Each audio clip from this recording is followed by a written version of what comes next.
जय हिंद। स्वागत है भगत सिंह जी के क्लास में। हम लोग देख रहे थे एनटीपीसी 2019 में जो वैकेंसी आए थे उसी के क्वेश्चन पेपर, जो कि 2020, 22, 21 तीनों साल एग्ज़ाम हुए थे कोरोना काल के कारण। तो उसी का हम लोग क्वेश्चन पेपर देख रहे हैं। देखेंगे आज का पहला क्वेश्चन,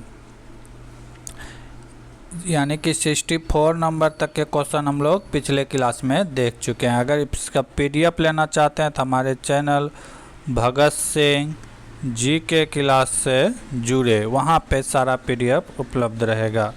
आज का पहला क्वेश्चन क्या है? मेगापोलिस एक ग्रीक शब्द है जिसका अर्थ क्या होता है? महान शहर। इसे 1957 के द्वारा लोकप्रिय किया गया था।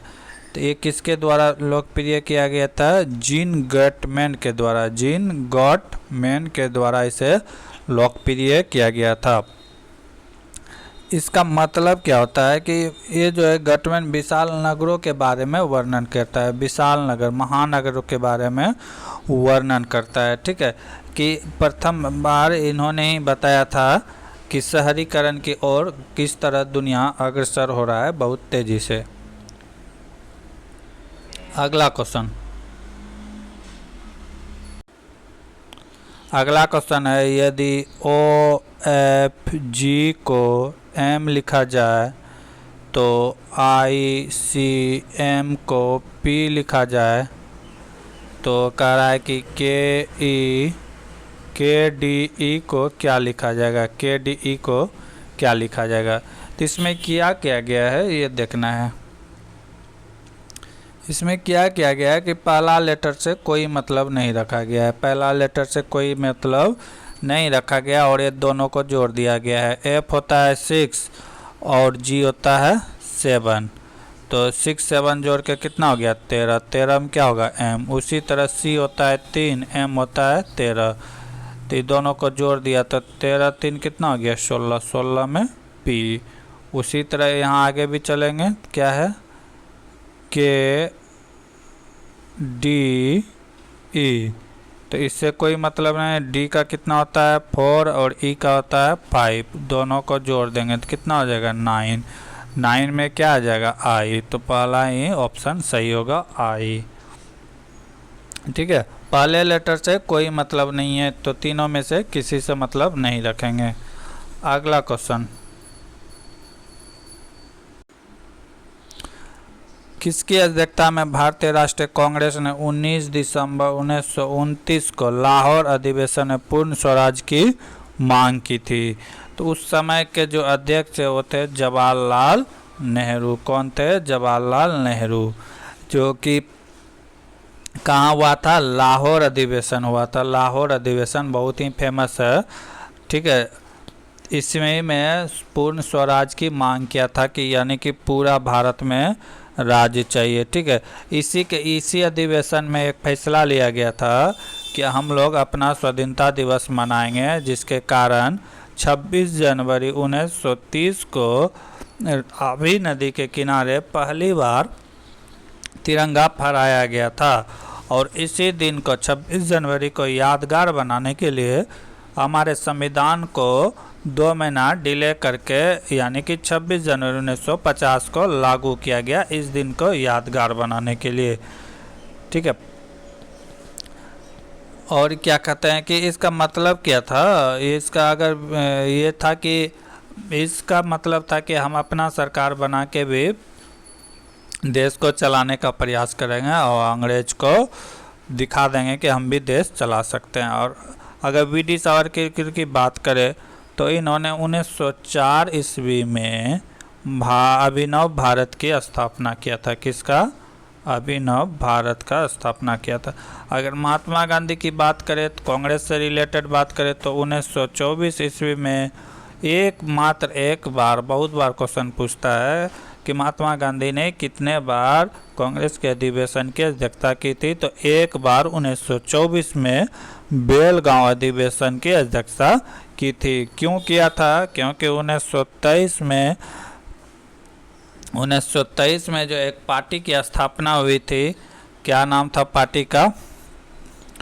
उस पार्टी का नाम था स्वराज। तो उस पार्टी में अध्यक्षता होने के कारण इसका अच्छे अच्छे नेता जो है इसी पार्टी में चला गया था और यहाँ पे कोई भी अच्छे नेता नहीं थे। तो महात्मा गांधी ही उस समय मात्र एक अध्यक्षता किया गया था बेलगांव में। ये बार क्वेश्चन बहुत बार पूछा जाता है। कहाँ हुआ था? तो बेलगाम में। अगला क्वेश्चन आधार एक 12 अंक है। आधार कार्ड में कहता है कि 12 अंक होता है। आधार कार्ड में कितना अंक होता है? 12 का। तो यह विशिष्ट संख्या क्या जारी करता है? तो ये कहता है कि union identification authority of India. कौन देता है? Union identification authority of India के द्वारा जारी किया जाता है। अभी तक भारत में 120 करोड़ आधार संख्या बांटी जा चुकी है पूरे भारतीयों को। ठीक है, ये आंकड़ा 2016 के तहत है। अभी तो हो सकता है कि ये ज़्यादा भी हो गया होगा। 120 करोड़ हिंदुस्तानियों को ये कार्ड प्रोवाइड कराया जा चुका है। आगे बढ़ते हैं। अगला क्वेश्चन क्या करा है? यदि 34/24 वाट 6H5 को 131 लिखा जाए, इसी तरह इसको भी दिया गया ये लिखा जाए, तो इसके बारे में पूछा गया कि क्या होगा। तो क्या क्या है? 34, 24, 6, 5, इसी को लिखा गया 131। तो यहाँ पे करेंगे क्या? यहाँ पे सबका जो जैसे एट द रेट है, तो एट द रेट का अर्थ गुना लेना होगा। ठीक है, और यहाँ इसके बाद वाट है, तो वाट का अर्थ का भाग लेना होगा। और क्या कहते हैं, प्लस हैच है, तो हैच का लेना होगा, क्या लेना होगा? माइनस लेना होगा। इसको फॉलो करना है, बस सवाल बन जाएगा। तो कितना हो जाएगा? 6 से कटाएंगे 4 बार में, 4 गुना 34 कितना हो गया? 4 चौके 16, हासिल बचा 1। तो 4 तिया 12, 1 13, 136 हो गया। 136 माइनस 5 कितना आ गया? 131। तो सेम फॉलो करेंगे। एट द रेट के जगह में गुना, और वाट के जगह में भाग, और हैच के जगह में 5 रखेंगे। ठीक है, तो सेम फॉलो करेंगे तो अगला भी बनेगा। देखते हैं क्या है। 17, 72, 9, 5, यही तो है।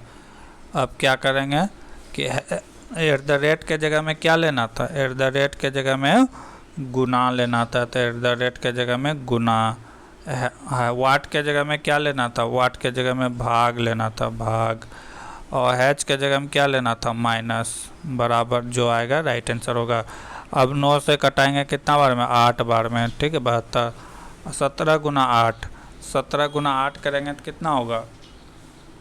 8 सती 56 की 6, हासिल बचा 5। 8 सती 56 के 6, हासिल बचा 5। 8 5 13, 136 माइनस 5, ये भी क्या आ जाएगा? 131। क्या हो जाएगा? 131। ऑप्शन नंबर 4 सही है। तो काफ़ी डीपली तक पूछ सकता है, आपको दिमाग चलाते रहना है कि क्या करना है। देखते हैं अगला क्वेश्चन क्या कर रहा है। राम सुमित से तेज दौड़ता है। राम सुमित से तेज दौड़ता है, जबकि सुमित हार्दिक और तरुण से तेज दौड़ता है। तीन महीने के प्रशिक्षण के बाद हार्दिक राम को हराने में सक्षम होगा, लेकिन तरुण फिर भी सुमित को नहीं हरा पाएगा। यदि 3 महीने के प्रशिक्षण के बाद प्रतिस्पर्धा की दौड़ आयोजन किया जाता है, तो इनमें कौन शीर्ष 3 शीर्ष पर रहेंगे? तो क्या कह रहा है कि राम तो तेज दौड़ता है। राम किससे तेज दौड़ता है? सुमित से। सुमित से तेज दौड़ता है, जबकि कह रहा है कि सुमित जो है किससे तेज दौड़ता है? तो हार्दिक से और तरुण से। ठीक है, लेकिन आगे क्या कर रहा है कि 3 महीना प्रशिक्षण के बाद, 3 महीना प्रशिक्षण के बाद क्या होता है कि हार्दिक राम को हरा देता है। हार्दिक राम को हरा देता है, यानी कि फर्स्ट स्थान में कौन आ जाता है? हार्दिक आ जाता है। लेकिन फिर कह रहा है कि तरुण जो है सुमित को नहीं हरा पाता है। ठीक है, तो पहले नंबर पे आ गया, सेकेंड में कौन आ जाएगा, राम आ जाएगा। सेकेंड में कौन आ जाएगा, राम, और तीसरे में कौन आ जाएगा, सुमित, क्योंकि तरुण तो हरा नहीं सका है। तो पहले में क्या आ जाएगा, हार्दिक, दूसरे में आ जाएगा राम, और तीसरे में आ जाएगा सुमित। ठीक है, रीजनिंग का क्वेश्चन था। अगला क्वेश्चन, प्रथम पंचवर्षीय योजना 1951 से 56 की योजना मसौदा तैयार करने वाले शामिल युवा अर्थशास्त्री कौन थे। यहाँ पे मैक्सिमम आदमी गलती मार देगा, पीसी महानवोलिस की तरफ जाएगा। पीसी महानवोलिस के मॉडल पर आधारित था, ना कि इन्होंने तैयार किया था। इसको तैयार करने वाले कौन थे, तो इसको तैयार करने वाले कौन थे, इसके तैयार करने वाले थे एन.के. राज।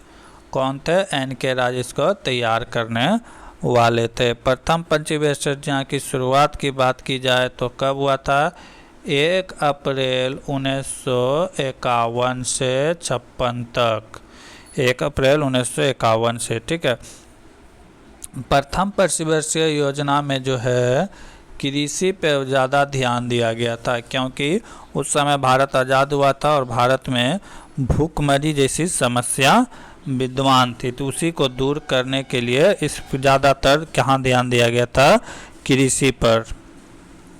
ठीक है, और पहली पंचवर्षीय योजना की बात करें तो ये सफल भी रहा गया था। जितना लक्ष्य रखा गया था, लक्ष्य से ज़्यादा की प्राप्ति हुई थी। ठीक है, इसमें अगर बात किया जाए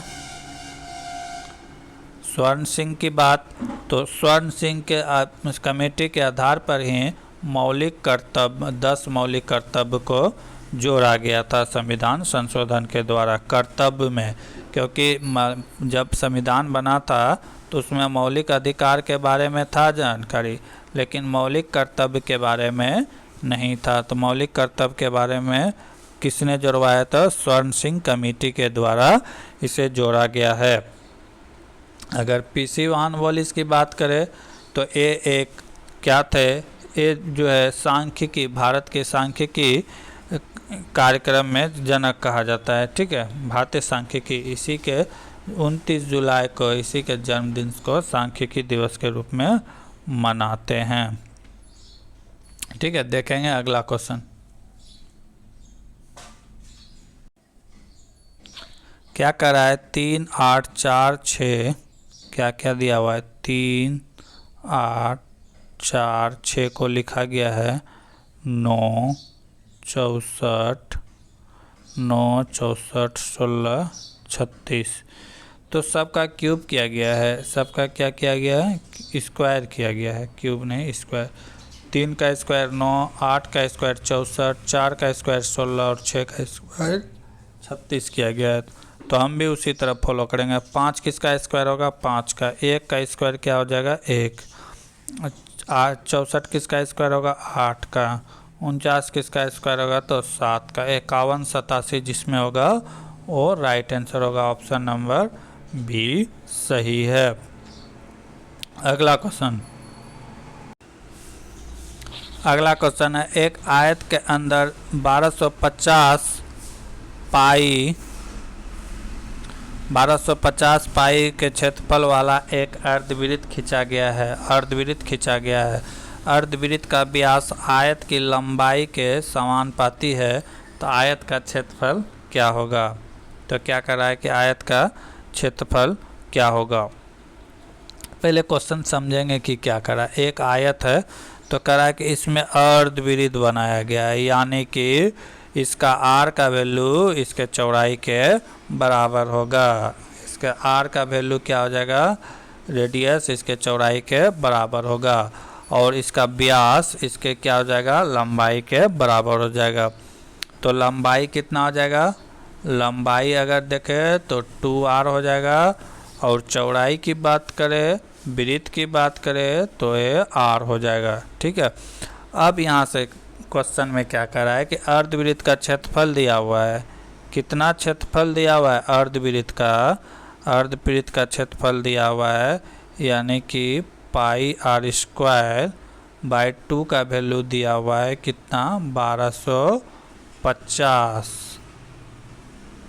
कितना दिया हुआ है, 1250 पाई सेंटीमीटर स्क्वायर।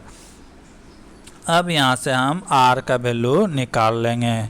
यहाँ से क्या करेंगे, r का वैल्यू निकाल लेंगे। तिरछा तिरछी गुना कर देंगे तो क्या हो जाएगा, पाई r स्क्वायर बराबर 2500 पाई। 2 से गुना करेंगे तो 2500 हो जाएगा। तो क्या हो जाएगा यहाँ पे, पाई पाई कैंसिल, पाई पाई क्या हो गया, कैंसिल। r स्क्वायर का वैल्यू कितना आ गया, 2500। अब यहाँ से हम r का वैल्यू निकालेंगे तो r बराबर कितना निकलेगा, 50 सेंटीमीटर। r बराबर क्या निकल गया, 50 सेंटीमीटर। अब हमको क्या चाहिए था, सवाल में पूछा क्या था, तो आयत का क्षेत्रफल क्या होगा। तो आयत का क्षेत्रफल होता है L इंटू बी। तो L कितना है, 2r, r का वैल्यू आया है 50, तो 2r कितना हो जाएगा, 100। ठीक है, गुना b का वैल्यू क्या है, r का वैल्यू कितना है, 50। तो क्या हो जाएगा, 100 गुना 50, 100 गुना 50 करेंगे तो कितना हो जाएगा, 5000 सेंटीमीटर स्क्वायर। तो ऑप्शन नंबर 4 सही है। कुछ लड़का ऐसे सवाल छोड़ के भाग जाएंगे, लेकिन धैर्य के साथ बनाना है क्योंकि ग्रेजुएट लेवल का एग्ज़ाम है, थोड़ा सा क्वेश्चन का लेवल हाई रहेगा। आगे का क्वेश्चन, अगला क्वेश्चन है, निम्नलिखित में कौन सा सिद्धांत सौर ऊर्जा प्रणालियों से संबंधित है। कह रहा है कि सौर ऊर्जा से संबंधित है, सोलर सिस्टम से। तो इसमें प्रकाश की गतिज ये भी नहीं होगा। इसका राइट आंसर होगा फोटोवोल्टाइक प्रभाव, फोटोवोल्टाइक प्रभाव यही राइट आंसर होगा। बाकी ये सब कोई होने वाला नहीं है। देखेंगे अगला क्वेश्चन। अगला क्वेश्चन, निम्नलिखित में कौन सा भारतीय मानक समय को सटीक ढंग से दर्शाता है। तो भारतीय मानक समय को जो है कहाँ से 5.5 घंटा आगे की ओर दर्शाता है, क्योंकि भारत मानचित्र की बात करें तो किधर है, पूर्व की ओर है। पूर्व की ओर जाने पर प्लस टाइम होता है और पश्चिम की ओर जाने पर माइनस टाइम होता है, इसीलिए भारत का प्लस 5 घंटा 30 मिनट का समय है। और भारत की अगर यहाँ बात करें स्थिति डिग्री में तो ये 82.5 डिग्री है। कितना है, 82.5 डिग्री।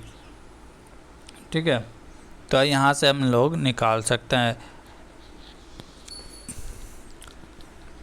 अगर बात करें कि भारत का टाइम जोन कितने राज्य से होकर गुजरती है, तो इस रेखा में कौन कौन राज्य आता है, जैसे ये भारत हो गया और ये जो रेखा होगा यहाँ जहाँ से टाइम विच गुजरता होगा, तो ये कितने राज्य से होकर गुजरती है, तो 5 राज्य से होकर गुजरती है। कितना राज्य से गुजरती है, 5 राज्य से। कौन कौन, तो मध्य प्रदेश, ठीक है, छत्तीसगढ़, ओडिशा, आंध्र प्रदेश और उत्तर प्रदेश 5 राज्य से होकर टाइम जोन भारत का गुजरता है। ठीक है, अगला क्वेश्चन है, अवध साम्राज्य के बारे में यह कथन किसका है। वह एक फल है चेरी, जिससे ना किसी दिन हमारे मुंह में टपक जाएगा। क्या करा, जो किसी न किसी दिन हमारे मुंह पे टपक जाएगा। तो ये किसने कहा था, तो ये डलहौजी कहा था। डलहौजी ने हड़प्पा नीति लाई थी, एडॉप्ट। ठीक है, जिसके कारण अवध को 1856 में ब्रिटिश साम्राज्य ने अपने में मिला लिया। क्यों मिलाया, क्यों कहा कि वहाँ के राजा के द्वारा अच्छा शासन नहीं किया जा रहा है, इसीलिए अवध को ब्रिटिश कंपनी में मिलाया जा रहा है। ठीक है, और अवध को जो है दुधारू गाय की भी संज्ञा दिया था कि ये दूध देने वाली गाय की तरह है। ठीक है, अगर उस समय के अवध के नवाब के बात किया जाए कि कौन था, तो वो थे वाजिद अली। कौन थे? वाजिद अली। ठीक 1857 में जो क्रांति हुआ तो अवध से जो भाग लेने वाली थी वो कौन थी? हजरत महल बेगम। बेगम हजरत महल। एक क्वेश्चन बार बार पूछता है कि 1857 के क्रांति में अवध से किसने कमान संभाला था? तो बेगम हजरत महल। किसने? बेगम हजरत महल संभाला था। तो ये सब क्वेश्चन पूछता है, बहुत ही इंपॉर्टेंट क्वेश्चन है, इसे देख लीजिएगा एक बार। अगला क्वेश्चन, विश्व स्वास्थ्य संगठन का मुख्यालय इनमें से किस स्थान पे है? तो विश्व स्वास्थ्य संगठन का मुख्यालय कहाँ है? जेनेवा में है। कहाँ है? जेनेवा में। इसकी स्थापना 7 अप्रैल 1948 को किया गया था। इसीलिए हम लोग 7 अप्रैल को विश्व स्वास्थ्य दिवस के रूप में मनाते हैं। ठीक है। WHO कहते हैं वर्ल्ड हेल्थ ऑर्गेनाइजेशन की स्थापना कब हुआ था? तो 7 अप्रैल 1948 में। अगर इसमें टोटल देश की बात करें तो कितना है? 194 देश इसके सदस्य हैं। कितने देश? 194 देश इसके सदस्य हैं। अगर बात करें तो ये भी संयुक्त राष्ट्र संघ की एक अभिन्न अंग माना जाता है। अगला क्वेश्चन,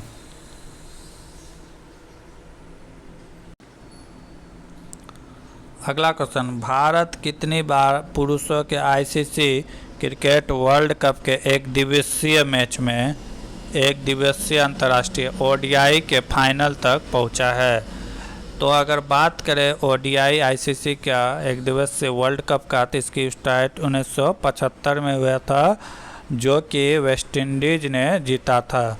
सेकेंड हुआ था 1979 में, ये भी वेस्ट इंडीज जीता था। लेकिन थर्ड जब हुआ था 1983 में, तो इसको कौन जीता था? भारत जीता था। किसने जीता था?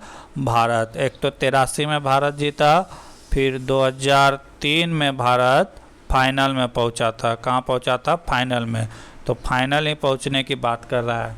तो 2 हो गया, और एक 2011 में महेंद्र सिंह धोनी के कप्तानी में भारत ने वर्ल्ड कप जीता था। तो 3 हो गया।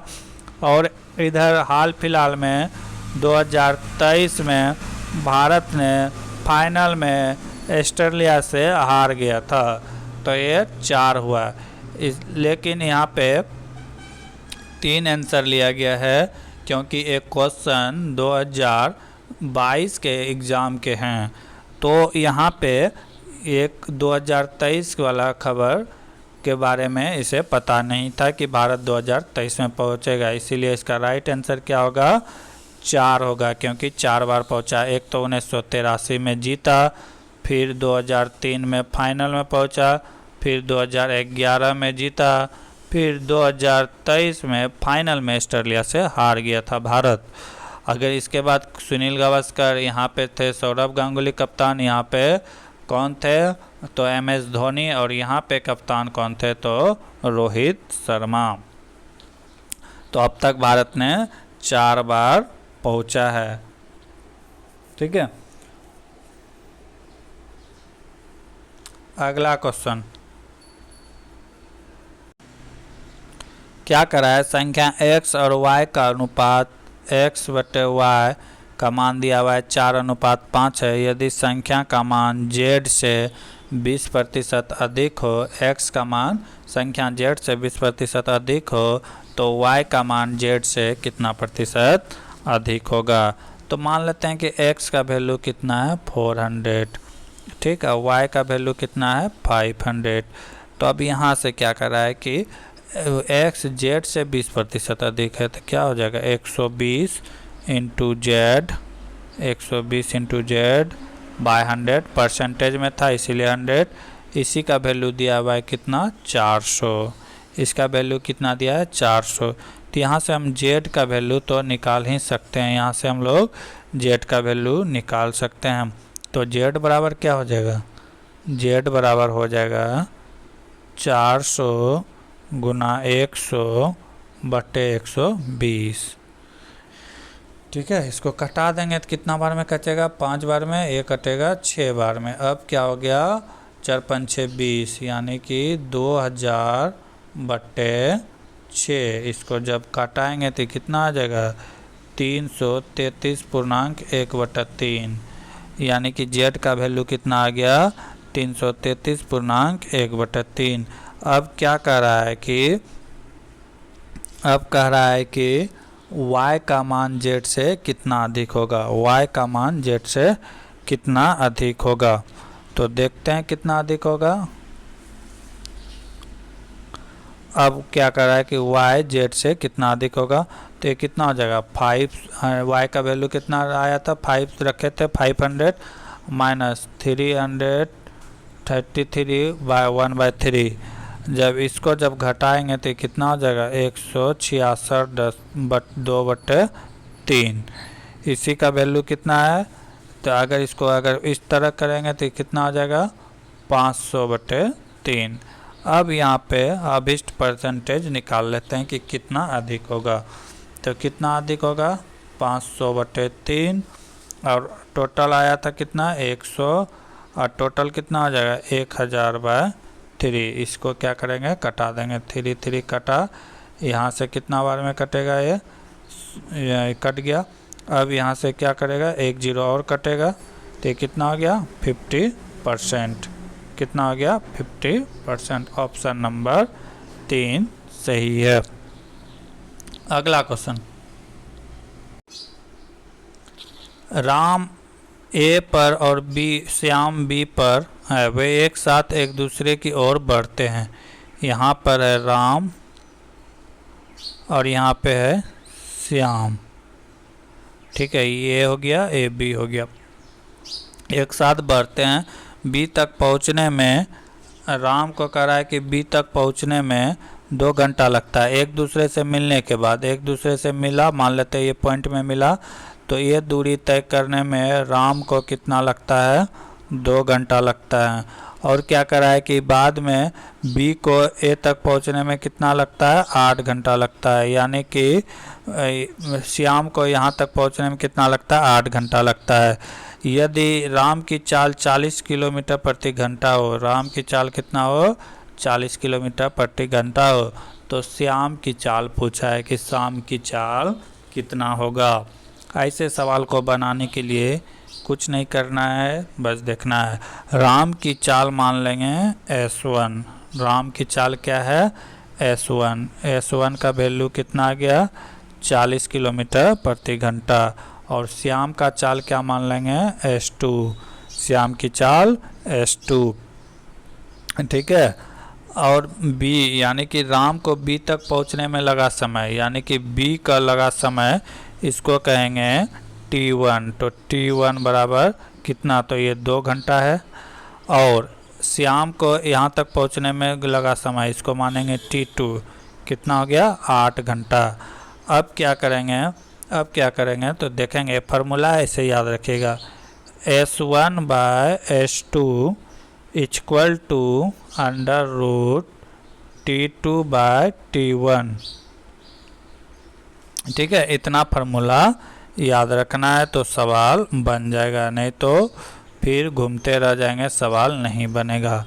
क्या, S1/S2 √T2/T1, ये फार्मूला है, इसे याद रखिएगा। और सबका वैल्यू अब यहाँ पे पुट कर देंगे। अब सबका वैल्यू क्या कर देंगे, पुट कर देंगे। क्या हो जाएगा, S1/S2 √T2/T1। अब S1 का वैल्यू कितना आया था, S1 का वैल्यू आया था 40। S1 का वैल्यू कितना आया था, 40। S2 का तो निकालना है, तो S2। T2 का वैल्यू कितना है, 8। T1 का वैल्यू कितना है, 2। कटा देंगे, कितना हो गया, 4। 4 को जब अंदर रूट से निकालेंगे तो ये कितना हो जाएगा, 2। कितना हो जाएगा, 2। तो क्या हो गया, 40/S2 इक्वल टू 2। 2 से 2 क्या हो जाएगा, कट जाएगा, 40 कट जाएगा कितना बार में, 20 बार में। तो S2 का वैल्यू निकल गया, क्या, S2 का वैल्यू निकल गया 20 किलोमीटर प्रति घंटा। यानी कि श्याम की चाल कितना है, 20 किलोमीटर प्रति घंटा। तो मेन फार्मूला ए था, इसको याद रखना। तो ऑप्शन नंबर 1 सही होगा। अगला क्वेश्चन स्वराज पार्टी की स्थापना किस वर्ष की गई थी? तो स्वराज पार्टी की स्थापना 1923 में किया गया था। 1923 में क्यों किया गया था? क्योंकि 1922 में महात्मा गांधी के द्वारा असहयोग आंदोलन जब वापस ले गया तो कांग्रेस में फिर विभाजन हुआ और कांग्रेस के कुछ नेताओं के द्वारा स्वराज पार्टी की स्थापना किया गया, जिसमें से प्रमुख थे CR दास, ठीक है, मोतीलाल नेहरू, ये लोग फेमस थे। और ये कहाँ पे अध्यक्षता हुआ था? तो इलाहाबाद में इसकी अध्यक्षता की गई थी या स्थापना किया गया था, ठीक है। स्वराज पार्टी का यानी कि मूल उद्देश्य यही था कि 1919 में जो रोलेक्ट एक्ट के अधीन चुनाव में भाग लेना था, ताकि अपने बातों को वो अंग्रेज़ों के खिलाफ रख सके, ठीक है, और ब्रिटेन के खिलाफ विरोध कर सके, ठीक है। लेकिन स्वराज पार्टी में CR दास की मृत्यु के बाद स्वराज पार्टी लड़खड़ाते गया और फिर इसे क्या किया गया? कांग्रेस में मिला दिया गया। बहुत बार पूछता है कि स्वराज पार्टी की स्थापना कब और कहाँ हुआ था? तो इलाहाबाद में हुआ था और 1923 में हुआ था। बहुत ही बार एग्जाम में ये क्वेश्चन पूछा गया है। एक आयत का परिमाप और लंबाई का अनुपात दिया हुआ है 5:1। यदि आयत का क्षेत्रफल 216 सेंटीमीटर स्क्वायर है तो आयत की लंबाई ज्ञात करें। आयत का परिमाप दिया हुआ है, क्या दिया हुआ है? परिमाप। और क्या दिया हुआ है? लंबाई दिया हुआ है। और क्या दिया हुआ है? लंबाई दिया है। आयत का परिमाप क्या होता है? 2 × L + B। और आयत का लंबाई क्या होता है? L। इसी का भी वैल्यू दिया हुआ है 5, इसका वैल्यू 1 दिया हुआ है अगर रेशियो में पूछे। तो हम यहाँ से एक अपना कॉन्सेप्ट लगा के देखेंगे। तो क्या हो गया? 2L + 2B = 5L कह सकते हैं, कोई दिक्कत नहीं, क्रॉस मल्टीप्लाई कर दिए। अब यहाँ से हम B का वैल्यू निकाल सकते हैं। तो 2B बराबर क्या हो जाएगा? 5L में 2L चला जाएगा तो क्या हो जाएगा? 3L हो गया। कितना हो गया? 3L। तो यहाँ से B बराबर क्या हो जाएगा? B बराबर हो जाएगा 3L/2। कोई दिक्कत नहीं, 3/L/2 निकल गया। तो B का वैल्यू भी निकल गया और किसका? L का भी वैल्यू निकल गया। 2B का वैल्यू कितना निकल गया? 3L/2 निकल गया। तो आगे हम देखेंगे फार्मूला लगा के और क्षेत्रफल निकालेंगे। तब आप यानी कि आयत का क्षेत्रफल क्या होगा? आयत का क्षेत्रफल होगा L × B। इसी का मान दिया गया है 216 सेंटीमीटर स्क्वायर। तो L बराबर तो L, लेकिन B का वैल्यू कितना आया है? 3/2L। 3/2L इसी का वैल्यू दिया हुआ है 216। अब हम यहाँ से क्या करेंगे? इसको कटा देंगे। अब क्या कर देंगे? कटा देंगे। अगर कटाएंगे तो कट जाएगा, तो 3 से कटा देते हैं। 7 × 21, 3 दूना 6, 72 हो गया। अब ये 2 तो ऊपर चला जाएगा तो गुना हो जाएगा। L और L क्या हो जाएगा? L² बराबर 144। L² बराबर 144। तो L बराबर क्या हो जाएगा? L बराबर, तो इसको क्या करेंगे? अंदर रूट ले लेंगे 144। तो कितना निकल के आएगा? 12। यानी कि L की वैल्यू कितना आ गया? 12। लंबाई कितना हो गया? 12 सेंटीमीटर। सवाल में कुछ नहीं था, बस थोड़ा सा धैर्य रखना था। अगला क्वेश्चन क्या कर रहा है? जब x वस्तु का क्रय मूल्य y वस्तु के विक्रय मूल्य के बराबर हो तो 25% लाभ होता है। तो x/y का अनुपात ज्ञात करें। तो x/y का क्या कर रहा है कि अनुपात याद करें। तो x बराबर क्या हो जाएगा? y गुना कितना प्रतिशत लाभ है? तो 125, 25% को तो 125 हो जाएगा। बटे क्रय मूल्य क्या होता है? 100। यही ना। तो एक्स बटे वाई का वैल्यू क्या हो जाएगा, एक्स बटे वाई का वैल्यू आ जाएगा, रेशियो पूछा है 125 बटे 100।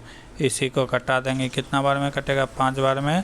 ये कितना बार में कटेगा, तो 4 बार में। रेशियो क्या निकल के आ गया, 5 बटे 4। क्या निकल के आ गया, 5:4। ऑप्शन नंबर 2 सही है। अगला क्वेश्चन है संयुक्त राष्ट्र दिवस प्रतिवर्ष किस तिथि को मनाया जाता है। तो ये इसका राइट आंसर होगा 24 अक्टूबर, क्योंकि 24 अक्टूबर 1945 को राष्ट्र संघ की स्थापना हुई थी, यूएनओ को स्थापना किया गया था। ठीक है, इससे पहले राष्ट्र संघ था जिसका स्थापना 10 जनवरी 1920 को हुआ था, प्रथम विश्व युद्ध के दौरान, लेकिन उतना सफल नहीं हो पाया, जिसके कारण कि द्वितीय विश्व युद्ध हुआ। जबकि द्वितीय विश्व युद्ध के बाद संयुक्त राष्ट्र संघ की स्थापना किया गया, क्योंकि तीसरा विश्व युद्ध ना हो, इसीलिए इसकी स्थापना किया गया। अगर इसमें बात किया जाए कितना देश इसके सदस्य हैं, तो 193 देश सदस्य हैं। विश्व के लगभग सबसे बड़ा संगठन, इससे बड़ा कोई संगठन नहीं है। इसका मुख्यालय कहाँ है, तो अमेरिका के न्यूयॉर्क में है। ठीक है, तो सबसे अगर न्यूनतम देश इसका कोई सदस्य बना है तो कौन बना है, दक्षिणी सूडान बना है। ये सबसे बड़ा क्या है, विश्व के सबसे बड़ा संगठन है। इसमें 15 सदस्य होते हैं, जिसमें से 5 क्या होते हैं, अस्थाई सदस्य और 2 अस्थाई सदस्य। अस्थाई सदस्य का कार्यकाल 2 वर्ष के लिए होते हैं, और अस्थाई के लिए ये लाइफ टाइम फिक्स है, जिसका कि कौन है, अमेरिका है, चीन है, फ्रांस है, और जर्मनी क्या कहते हैं, ब्रिटेन है और फ्रांस है। 5 देश इसके क्या हैं, अस्थाई मेंबर है। रूस है इसके अस्थाई मेंबर, लेकिन अस्थाई में भारत बीच बीच में इसका सदस्य बनते रहता है। अगला क्वेश्चन, कितने दरवाजे मछली हैं, कह रहा है कितने दरवाजे मछली। ये क्या है, दरवाज़ा, ये क्या है, कार, और ये क्या है, मछली। तो कह रहा है कि कितने दरवाजे मछली है, तो कितना हो गया, 5 और 8 13, 5 + 8 कितना हो गया, 13 दरवाजे क्या हैं, मछली हैं। ऑप्शन देख सकते हैं, ऑप्शन नंबर डी सही है। अगला क्वेश्चन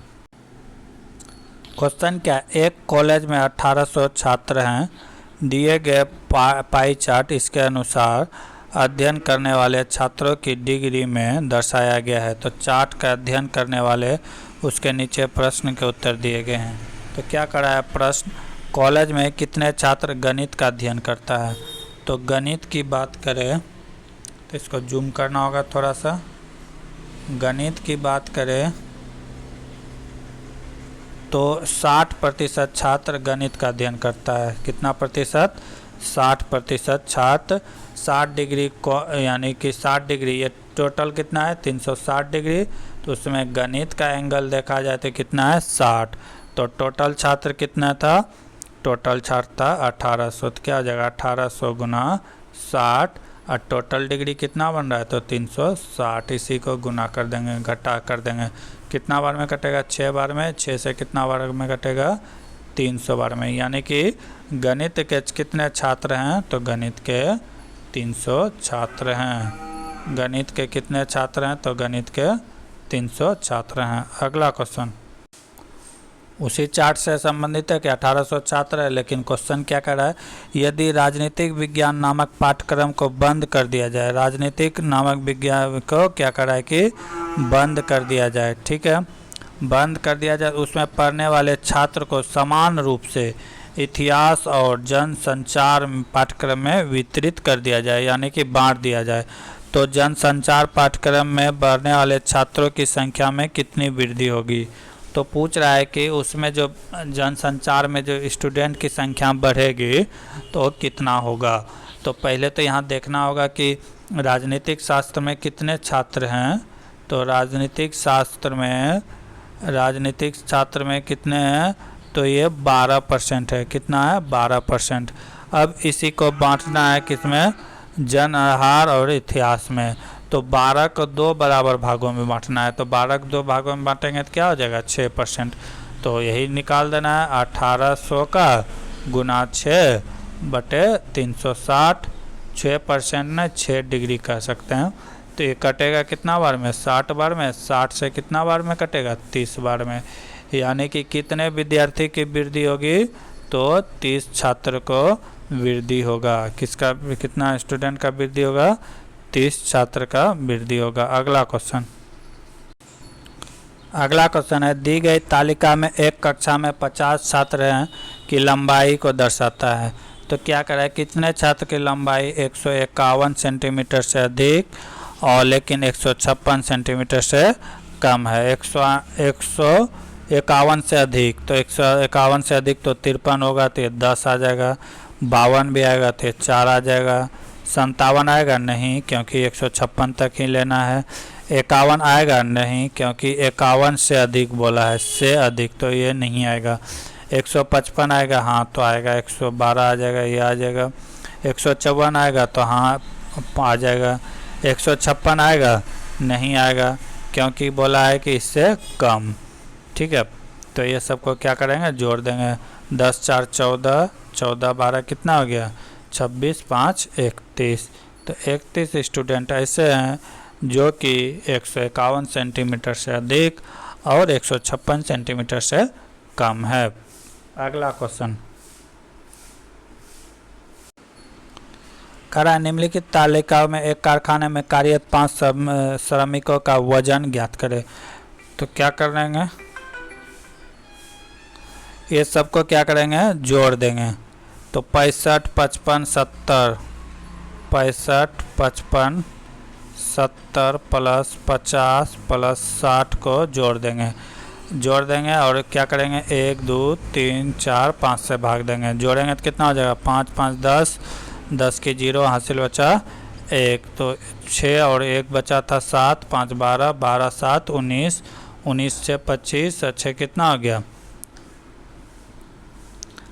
6 5 11, 1 बचा था 12, 12 7 19, 6 25, 6 कितना हो गया, 31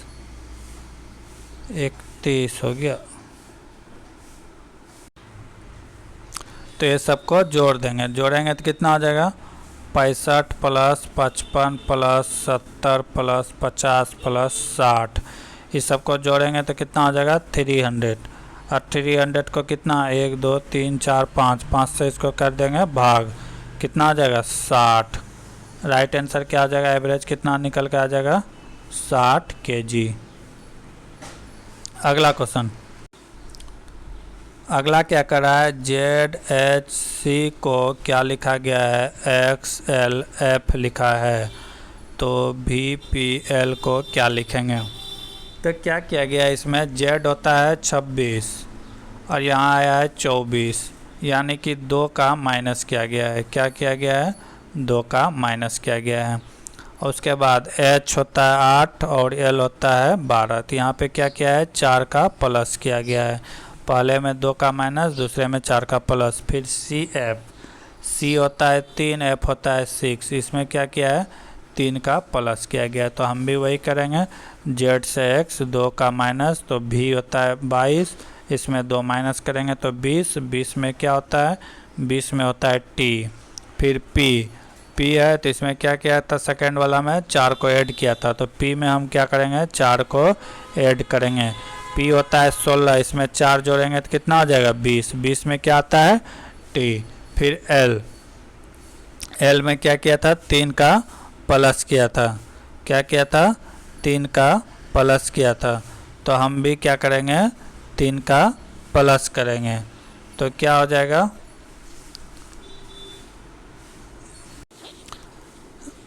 तो यहाँ क्या किया गया था, और C यहाँ पे क्या बचा है, तो L को C को 2 गुना करके F हुआ है, C3, तो यहाँ पे कितना आता है, F 2 गुना, तो हम भी L का 2 गुना करेंगे। L का 2 गुना करेंगे तो क्या हो जाएगा, L होता है 12, तो 2 से गुना करेंगे तो कितना हो जाएगा, 24।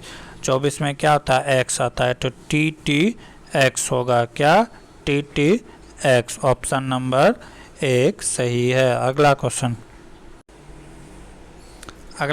क्या है, TIKSHA को क्या लिखा है, इसको लिखा है TAIHTSIK लिखा है। तो इसी अगला को क्या लिखेंगे, तो पहले इसमें पकड़ना है कि इसको क्या किया गया है। तो इसको क्या किया गया है, टी को जो को तो लिखा गया है, फिर आई को एक लाइन इधर किया गया है, फिर ए को यहाँ किया गया है, फिर जो है टी को यहाँ किया गया है, फिर एच को यहाँ किया गया है, फिर एस को यहाँ किया गया है, फिर आई को, फिर के को यहाँ किया गया है। तो सेम प्रोसेस इसके साथ भी हम लोग फॉलो करेंगे, इसके साथ फॉलो करेंगे तो राइट आंसर क्या आ जाएगा, ऑप्शन नंबर बी। अगला क्वेश्चन क्या है, WMHKRDFL को क्या लिखा गया है, RGAMXYD लिखा गया है। तो पूछा है कि इसको किस तरह लिख सकते हैं। तो पहले इसमें पकड़ना है कि क्या लिखा गया। W को R लिखा है, यानी W होता है 23 पे, सब तो याद होना चाहिए सबका स्पेस वैल्यू। 23, R होता है 18, तो क्या किया गया है, 5 का माइनस किया गया है। M होता है 13, G होता है 7, यहाँ पे कितना का माइनस किया गया है, 6 का। H होता है 8, यहाँ पे A है, तो यहाँ पे कितना का माइनस किया गया है, 7 का माइनस किया गया है। K होता है 11, M होता है 13, तो यहाँ पे कितना का प्लस किया गया है, 2 का प्लस किया गया है। R से X, R होता है कितना, 18, X होता है 24, यहाँ पर 6 का प्लस किया गया है। D होता है 4, यहाँ पर Y है, D और X। तो इसमें क्या किया गया है कि 5, 6, 7, 8 इस तरह जाएगा, फिर 5, 6, 7 इस तरह जाएगा। तो इस सेम फॉलो को भी हमको सेम पैटर्न में करना होगा, तो उसके अनुसार आंसर कौन सा हो जाएगा, ऑप्शन नंबर। अगला क्वेश्चन है, उस विकल्प का चयन करें जो तीसरे पद से वही संबंधित है जो दूसरे पद का है। हिमालय से कौन निकलता है, गंगा, तो सतपुरा से कौन निकलेगा, नर्मदा नदी। सतपुरा से कौन निकलता है, तो नर्मदा नदी, ये उद्गम स्थल था, तो इसका राइट आंसर क्या हो जाएगा, नर्मदा। अगला क्वेश्चन है कि 7, 14, 21, 28, तो अगला पद क्या होगा। 7 7 का क्या कर रहा है, बढ़ रहा है, सब में क्या हो रहा है, 7 प्लस हो रहा है, तो अगला पद क्या हो जाएगा, 28 + 7, 35, क्या हो जाएगा, 35, ऑप्शन नंबर ए। अगला क्वेश्चन कथन कारण से संबंधित है। तो क्या कर रहा है कथन, किसी भी अपरिचित व्यक्ति के प्रति ग्रामीण का रवैया संयोगात्मक होता है। निष्कर्षण क्या कर रहा है, अपरिचित व्यक्ति के प्रति शहरी लोग का रवैया असहयोगात्मक होता है, यानी सहयोग नहीं करता है। तो दूसरा क्या कर रहा है कि शहरीकरण हमारे नैतिक मूल्य को समाप्त कर देता है। तो अपरिचित व्यक्ति से गांव के भी आदमी डरते हैं, पता नहीं कौन है ना है, तो यहाँ पे दोनों में से कोई भी एक निष्कर्षण फॉलो नहीं कर रहा है। अगला क्वेश्चन कह रहा है, संख्या के उस समूह का चयन करें जो निम्न समूह से असंगत है। तो इसमें असंगत चुनना है कि क्या है। तो इसमें देख रहे हैं कि क्या सब कटने वाला है, लेकिन 14 और 27 कटने वाला नहीं है सेम डिजिट से। ठीक है, 2 से 14 कटेगा तो 2 से 27 नहीं कटेगा, 7 से कटेगा तो 7 से ये नहीं कटेगा, ये 3 से कटेगा तो 3 से 14 नहीं कटेगा, 9 से कटेगा तो 9 से 14 नहीं कटेगा।